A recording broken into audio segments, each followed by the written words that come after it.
Hello viewers, welcome to Brindavan Vihar YouTube channel. ఒకప్పుడు ఋషులకు త్రిమూర్తులలో అసలు బ్రహ్మము ఎవరో అని సందేహం వచ్చింది. ఆ సందేహమును తీర్చమని వారు త్రిమూర్తులని అడిగారు. శంకరుడికి సత్యోజాత, అఘోర, తత్పురుష, ఈశాన, వామదేవ అని 5 ముఖాలు ఉంటాయి. ఆ 5 ముఖములతో ఋషుల వంక చూస్తూ అంటాడు, అదేమిటయ్యా, బ్రహ్మము ఎవరని అడుగుతారేమిటి? నేనే బ్రహ్మమును అని అంటాడు.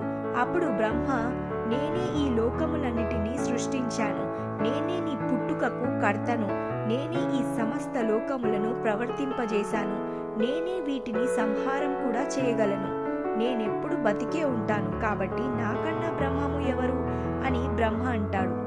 తర్వాత పక్కనున్న విష్ణువు, బ్రహ్మ, అసలు నీవు పుట్టింది నా నాభి కమలంలో నుంచి కదా, కావున నేనే బ్రహ్మముని అని అంటాడు. ఇద్దరికి ఈ విషయంలో జగడం వస్తుంది. మనకి శృతి ప్రమాణం కదా, అందుకని వేదాలని పిలుద్దాం అని వేదాలను పిలుస్తారు. అప్పుడు ఋగ్వేదం, ఈ సమస్తమునకు సృష్టికర్త ఏ మహానుభావుడు సంకల్పం వలన మొట్టమొదట నారాయణుడు జన్మించాడో, ఎవరు చిట్ట చివర ఈ లోకములని తనలో చేర్చుకుంటారో అటువంటి ఆ పరమశివుడు పరబ్రహ్మము అని అంటారు. తరువాత యజుర్వేదముని పిలుస్తారు. అసురీ శక్తులు పోయి ఈశ్వరీ శక్తులు రావడానికి జ్ఞానమును మహేశ్వరుడు ఇస్తాడు. కాబట్టి జ్ఞాన యజ్ఞమునందు ఆరాధింపబడుతున్నవాడు కనుక పరమేశ్వరుడే పరబ్రహ్మము అని చెప్పింది యజుర్వేదం. తర్వాత సామవేదమును పిలిచి అడుగుతారు, 3 కన్నులున్న వారెవరున్నారో, ఎవరు ఈ లోకములన్నిటినీ తిప్పుతున్నాడో, ఆ తిప్పుతున్న వాడిని ఏ యోగులు ఉపాసన చేస్తున్నారో, ఏ యోగులకు ఉపాసన చేత జ్ఞానమునందు తెలియబడుతున్నాడో, ఎవడు తనలో తాను రమిస్తూ ఉంటాడో అటువంటి శివుడు పరబ్రహ్మము అని చెప్పింది. పిమ్మట అథర్వణ వేదము, ఏ మహానుభావుడిని భక్తులందరూ సంసార సముద్రమును దాటి దుఃఖమును పోగొట్టుకుని ఆనందము తెలుసుకోవడానికి ఉపాసన చేస్తున్నారో అటువంటి పరమ శివుడు పరబ్రహ్మము అని చెప్పింది. ఇప్పుడు ప్రణవాన్ని పిలిచారు. అప్పుడు ప్రణవం, ఎవడు నిరంతరము శక్తి స్వరూపముతో క్రీడిస్తూ ఉంటాడో, ఎవరు శక్తి ఆయనను విడిచిపెట్టదో, శక్తీశ్వరులై వారున్నారో అటువంటి శక్తీశ్వరుడై శక్తి ఆయనతో, ఆయన శక్తితో విడవకుండా కలిసి ఉంటారో అటువంటి పార్వతీ పరమేశ్వరులు, పార్వతీ వామార్థ భాగమునందు ఉన్న శంకరుడే పరబ్రహ్మము అని చెప్పింది. ప్రణవం చెప్పిన మాటను వాళ్ళు అంగీకరించలేదు. ఈ మాటలు రుచించకపోతే అప్పుడు ఈశ్వరుడు దండించవలసి ఉంటుంది. కాబట్టి ఈశ్వరుడు అంతటా నిండిన పరబ్రహ్మము జ్యోతిగా మారాడు. జ్యోతి సాకారమైంది. సాకారమును చూసినప్పుడు విష్ణువు ఊరుకుంటాడు. కానీ బ్రహ్మ, నీవెవరు? నువ్వు నా 2 కనుబొమ్మల మధ్యలోంచి పుట్టిన రుద్రుడవు, నన్ను స్తోత్రం చెయ్యి అని అంటాడు. బ్రహ్మలో మార్పు లేదు, ఆయన దండింపబడాలి. ఆ జ్యోతి ఘోర రూపమును పొందింది. శంకర, ఏమి నీ ఆజ్ఞ అని అడిగాడు. బ్రహ్మ అహంకారంతో మాట్లాడుతున్నాడు. 5వ తలను గిల్లే అని అంటాడు. ఇప్పుడు ఈ స్వరూపం ప్రచండ రూపమును పొందింది. దిగంబరమైన రూపంతో బ్రహ్మ 5వ తలను గోటితో గిల్లేసింది. ఆ రూపమే కాలభైరవ స్వరూపం. ఇలా జరిగేసరికి బ్రహ్మ భయపడిపోయి 4 తలకాయలు అమ్మవారి చేతుల కింద పెట్టేసి, ఈశ్వర, నేను చేసిన పొరపాటు మన్నించి ఉదారుడవై నన్ను కాపాడు అని అంటాడు. అప్పుడు శంకరుడు కాలభైరవుడితో, నీవు కాలము వలె ప్రకాశించుచున్నావు. కాలము ఎలా వెళ్ళిపోతూ ఉంటుందో అలా ఉంది నడక. నీ నడకలో బ్రహ్మతల తెగిపోయింది. కాబట్టి నిన్ను ఇవాల్టి నుంచి కాలభైరవ అని పిలుస్తారు.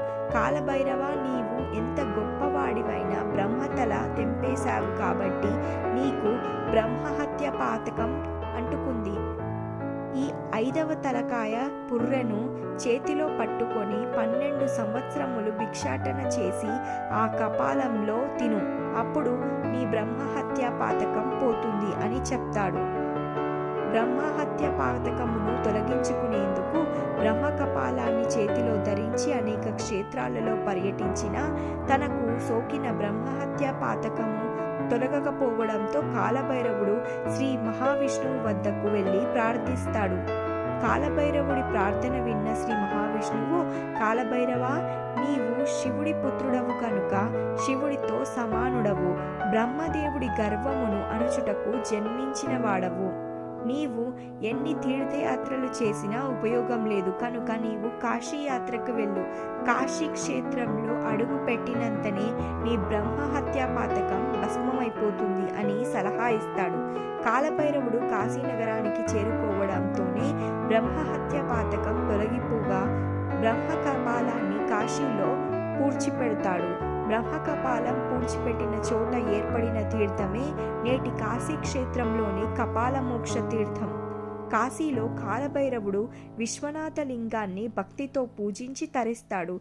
విశ్వనాథుడు భక్తికి మెచ్చి కొన్ని వరాలు ఇచ్చాడు. కాలభైరవ, ఎవరు ఈశ్వరుని ధిక్కరించి బ్రతుకుతాడో వాడి ప్రాణోత్కమనము అవగానే నువ్వే కనబడతావు.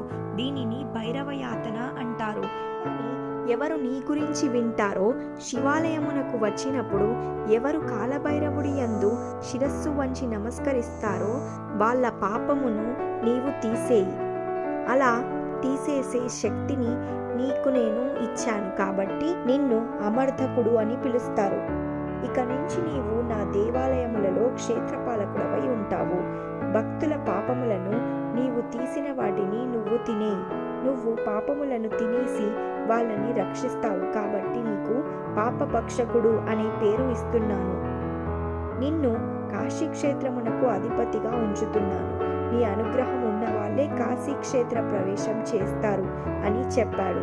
అందుకే మనను కాశీక్షేత్రంలోని కాలభైరవుడు ఆ క్షేత్ర ప్రవేశానికి అనుమతించిన క్షేత్రపాలకుడు కనుక, అయ్యా, నాకు లోపలికి ప్రవేశింపజేసి నా పాపములను దగ్ధం చేశావు కాలభైరవ అని ఆ మహానుభావుడికి ఇంటికి రాగానే కృతజ్ఞతాపూర్వంగా కాలభైరవ పూజ అని చేసి ఇక నుంచి మంచి పనులు చేస్తాను అని అన్న సంతర్పణ చేయాలి. భైరవమూర్తి ప్రసన్నమూర్తి అయినాడని చెప్పడానికే ఆయన మెడలో ఓ గారెల దండ వేస్తారు. కాశీ సంతర్పణ చేస్తే తప్పకుండా వెళ్ళి ఆ ప్రసాదమును తీసుకోవాలి. ఇహలోకమునందు ఇప్పటి వరకు ఈశ్వరుడి పట్ల తాము చేసిన దూషణల ఫలితము ఎలా పోతుందని బెంగ పెట్టుకున్న వాళ్ళ కోసం భైరవయాతన ఇక్కడే తేలికగా అనుభవింపజేస్తాడు. అందుకే హరిద్వార్, ఋషికేశ్ వెళ్ళిన వాళ్ళు మానసాదేవి ఆలయమునకు వెళ్తే బయటకు వచ్చేటప్పుడు ఒకసారి ఒంగోండి అని ఒక బెత్తం పట్టి వీపు మీద కొడతారు. అది భైరవయాతన అని ఆ కర్ర టప్ అంటుంది. అక్కడితో పాపాలు పోతాయి. ఈ విధంగా ఆనాడు పరమేశ్వరుడు కాలభైరవుడికి ఇన్ని వరములను గుప్పించాడు. ఆయన భక్తుల పాలిట కొంగు బంగారం. ఎవరు ఈశ్వర ధిక్కారం చేస్తారో వారి పట్ల భైరవ దర్శనంగా భయంకరంగా కనబడతాడు. కాబట్టి ఆ కాలభైరవ స్వరూపం అంత గొప్పది. మేము కాశీ వెళ్ళాము, మాకంట ఏ భయమూ లేదు అని చెప్పడానికి ఒక నల్ల తాడును రక్షగా కూడా కట్టుకుంటారు. కాబట్టి ఇన్ని రూపములుగా ఆ కాలభైరవ స్వరూపం ఆనాడు ఆవిష్కరింపబడింది.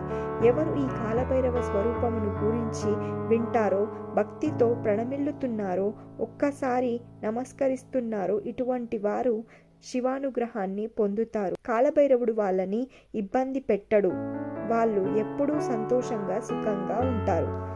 ఈ వీడియో కనుక మీకు నచ్చినట్లయితే లైక్ చేయండి, షేర్ చేయండి మరియు సబ్స్క్రైబ్ చేసుకోండి. మరిన్ని ఆసక్తికర విషయాల కోసం బృందావన్ విహార్ యూట్యూబ్ ఛానల్ను ఫాలో అవ్వండి.